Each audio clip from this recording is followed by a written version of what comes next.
In the featherweight division of UFC 296, you got Josh Emmett coming in at 18-4, a top contender, taking on Bryce Mitchell, who takes his fight on late notice. He's 16-2. Now Mitchell, 4 inches taller. He's 29, Emmett 38. That's going to be a factor in this fight as Mitchell enters his prime and Emmett is slowing down. Mitchell fights left-handed. Josh Emmett fights right-handed. Now Emmett is more active. 4.1 significant strikes per minute to 2.3, but Bryce Mitchell can take the fight to the ground. He lands over a takedown per round. Emmett just won every 3 rounds. And Emmett doesn't have great takedown defense. Neither does Mitchell.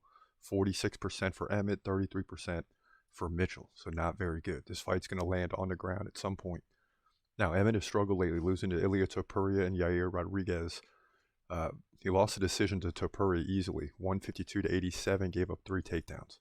Before that, he was on a roll, right? I mean, won 5 in a row against like Calvin Kattar, Dan Ige, Shane Burgos, and others. Bryce Mitchell, a.k.a. Thug Nasty, coming up to win over Dan 50K Ige by decision. Had 5 takedowns in that one. Lost to Ilia Topuria, but a close fight until he was submitted in the second round. It was 40-36. Topuria in significant strikes. Mitchell did have a takedown. Ended up losing that fight, but he did beat Edson Barboza and Andre Feely. And, you know, this is going to be a close fight, but I like Bryce Mitchell in this, despite the fact he's taking it on short notice, which is always a disadvantage because you got to cut weight in a short amount of time, and you weren't prepared for this fight. But nonetheless, Mitchell is better. He's going to take the fight to the ground, control it that way, and get the win here by decision. In my opinion, featherweight division, UFC 296.